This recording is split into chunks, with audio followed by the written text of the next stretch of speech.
TTD chairman Tirupati MLA Bhumana Karunakar Reddy 37వ డివిజన్లో ప్రచారం చేపట్టారు.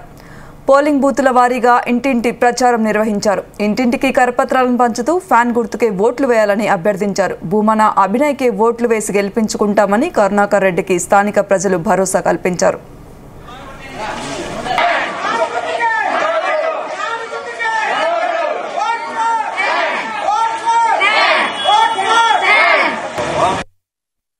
తిరుపతి పట్టణంలో అలజడులు సృష్టించి దౌర్జన్యాలు చేసి గూండాగిరితో రాజకీయాలు చేయాలనుకున్నటువంటి ఆరణి శ్రీనివాసులు అనే వ్యక్తి హత్యా రాజకీయాల నేపథ్యం నుంచి వచ్చినటువంటి వాడు.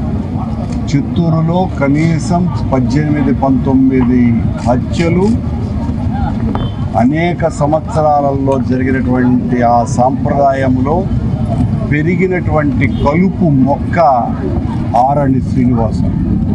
ఈ ఆరణి శ్రీనివాసులు అనేవాడు తిరుపతిలో పవిత్రతను కాపాడుతాడట, అల్లర్లు లేకుండా చేస్తాడట, ఇంకా ఏంటంటో చాలా శుద్ధులు మాట్లాడుతున్నాడు. మేము